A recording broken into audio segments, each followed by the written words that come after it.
Durham Precision Learning Center, bringing 20 years of experience to Uxbridge. Wally Blacklock is an educator and co-owner of the North Durham Precision Learning Center, who work with children of all ages to allow them to gain academic and personal skills to help them to learn better and succeed in school. And it's Wally's World and Scott's World and Dan's World. It is Wellness Wednesday and time to catch up with Wally Blacklock as well as Scott Campsell from Okami Kai. Where?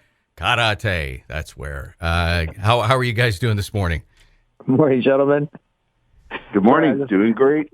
I'm still coming off the karate. Like every week, it's just like, yep. I'm all pumped. I got to go do a kata or something. Well, you see, my problem is I think I've started to set expectations too high about what I'm going to do. You know, to pump you up with that word karate, and I'm not sure where I'm going to go week to week. So, but I think we were successful this week. And Wally, it's probably a good place to start.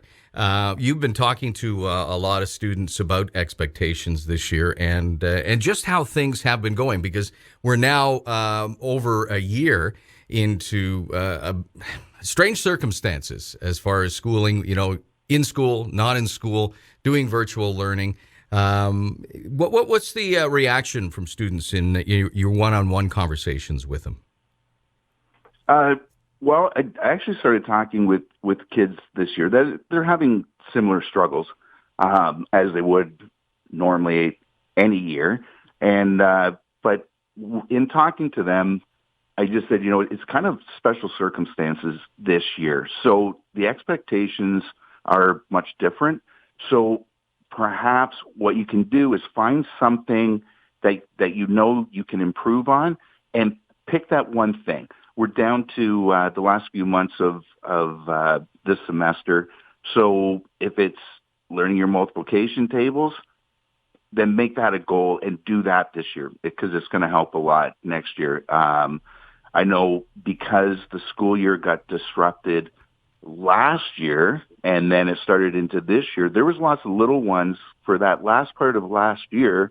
They were supposed to start improving on their reading and then they lost it. And then this year kind of started, and the gaps in the knowledge are so big that, they just kind of need to fill in a little bit to move ahead and feel more confident. So something I never thought of. Like, honestly, that happened to us too. Like we had kids that were in lockdown in the summer. And then, well, lockdown from March, I guess. And then when we came back in the summer, like we could actually notice their skill set. Like, so their stances weren't as low. They lost some of their curriculum and everything. And then when we got back after being able to start resuming classes, we started seeing that strength and we started seeing people starting accomplishing goals again, just so we could get locked down again. And now we're noticing, now that we're doing in person, we're not totally back to square one, but we could definitely see a deficit. So if that's happening to us, and now that you're just saying that would totally make sense that would happen in a school system too. But I'm wondering, Wally, though, are the foundation blocks not still the foundation blocks? And I'm thinking about someone riding a bike. Yeah, you may struggle just a wee bit starting, but it's still there once you've done it once. Or is this a case where these were students who are going to need extra time, certainly at the beginning of their educational careers, and so they are going to struggle more in a situation like this? Well, I think the rule kind of still applies that every classroom, it's basically one third of kids. They barely even need the teacher in the room. They just kind of move right along. You've got 1/3 that take up the instruction. They listen, and with some practice, everything's picking up. And then you've got 1/3 of a class that it doesn't mean that they're never going to get something. They just need a little extra practice, a little extra time, a little extra help, and they'll get it. So I think those class structures stay the same. So you kind of get, that 2/3 of the class that may need some extra instruction. And in high school, they're doing compressed courses. 2 at a time. So there's a lot of stuff that just kind of gets glossed over. They're not getting the practice.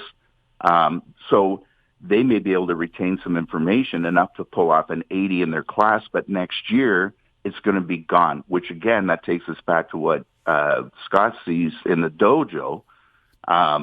where those skills, they kind of wane off if they're not being practiced. Now, there are different ways to learn. Are there certain subjects, if you find that you're working with one student and they're obviously this kind of learner, whether it's, visual, tactile, whatever the case, do you find it's easier teaching them certain subjects than others? Reading, and I mean, that's a real specialty of mine. Reading, I mean, you just have to be diligent and you have to be patient, but I love teaching it. It just always works. We just have never failed to get a kid reading better. Some take a little bit longer than others, but it always works. But we always use a combination of hearing, saying, and writing things down as well. So you kind of need all three of those for kids to uptake. But I guess that takes into account all the different kinds of learners. Right. As opposed to somebody with math, and that is learning the logics of math. I have friends, it was like they were always in math going, what are you talking about? This is so easy. But they're very, very logical minds. Anybody who knows me knows my mind is like, oh, look at the squirrel. Math was not so easy for me. Math, it's a whole other thing. I mean, in some ways, there's an absolute right answer, and there's an infinite amount of wrong answers, but there's many ways to come around to that answer. I don't know. I guess when I talk to kids, I say, just kind of approach it like a puzzle, and you got to take, the things that how to solve things and come around to the right answer. But I usually try to get them to do practice in the most efficient, right way to do it. Now, this may sound like a bizarre question, but let me throw this at you. So you said, expectations are lower because of what is happening right now. And it's a good idea. Hey, listen, find something to improve on that. And there's not really the expectation or the concern that, things are going to drop off necessarily in other courses. But if you got a student who needs help, they really got to work on their math and their English, where are you going with them? Oh, well, I told you it'd be a tough one. Yeah. Well, you want to know what? I would say even up till grade 9 and even into grade 10, I see huge deficits in basics in math. So they don't know add, subtract, multiply, divide facts off the top of their head, which is so helpful when they're learning even fractions. But then way helpful when you're doing something like quadratic equations and working with functions, then it's essential. Reading, I find we just fill a lot of gaps in sounding out a word and blending it properly and knowing all their sounds, how to produce them the right way. We start doing that, and then all of a sudden they make a huge jump in reading because it just kind of got missed and it just followed up. So doing sight words and things wasn't really helping them because they couldn't put new words together. So, I mean, I think the bottom line is, and correct me if I'm wrong, yes, there may be lower expectations overall because of what's happening with the pandemic, but have expectations and have goals. Yeah, I think you still need to set them. And I think it's probably a great idea to look to the basics and not to overwhelm them with, well, there's 10 things you need to know this year. It's like, want to know what? Just pick one thing for right now, or maybe two things. So maybe one math thing and one writing thing, and concentrate on that. And I don't know, I think a lot of kids, they suffer from a blank page syndrome where you just don't know where to start. So if you can kind of get the start points laid out for them, then it makes, say, a writing task much more easy. It makes a reading task much more easy. That seems to be the big thing, though, with parents right now. Like, you go on any of the parent groups on Facebook, or you start talking to some of the parents that are talking to me about their kids in the dojo, and the one thing that they keep on saying is, I want to help my kid. How do I help my kid? Or I'm overwhelmed because they're online, and I'm not sure how to basically intervene or assist with the way things are going right now with online learning or not online learning, and one day they're in person, one day they're not. Do you got any life hacks, like basically, I guess, for lack of a better way of describing it, where you could say, you know what, this is going to help you with your reading, and it's just a normal thing, like, reading soup can labels or whatever. I'm just throwing something out. But or any life hacks that you've got for math, or like, is there anything where you go, you know what, this is nice and easy, and it's just a little bit of reassurance and support from the parent? Yeah, like I said, I think if you can set a goal and pick one thing, then just kind of stick with that and do it every day. I have one student, and what she's been doing is she times herself. She gives herself 5 minutes to fill in a blank multiplication table, and she sees how much she can fill in each time. And she fills in a little more and a little more and a little more each time. And I said, well, just keep doing it. And probably just to make sure that you hit all of those study points where they're saying it, they're hearing it, but also writing it, because it'll put it into memory much better.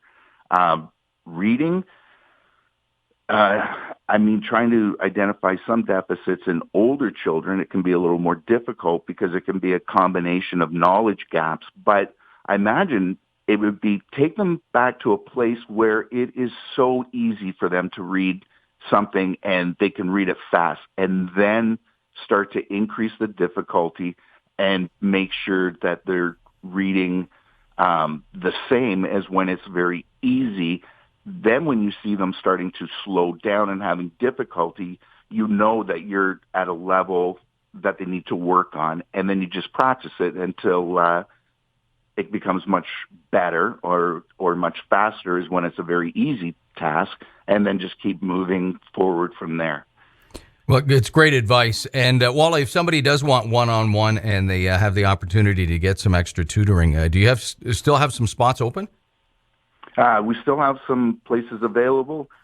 We are open on the weekends, but actually that's one thing that's been kind of amazing is everyone wants Monday to Friday.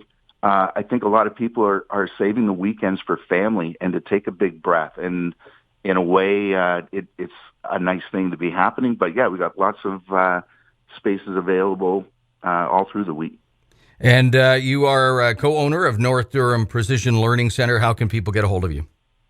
They can call us at 905-852-0527 or send an email to northdurhamplc@gmail.com. Wally, thanks for your time this morning. And Scott from Okami Kai Karate, thank you for joining us on Wellness Wednesday. Well, thank you. This actually totally blows my mind. Like, it's just as far as how much the correlations are as far as teaching and strategies and stuff. So I found this really beneficial. Thanks, guys.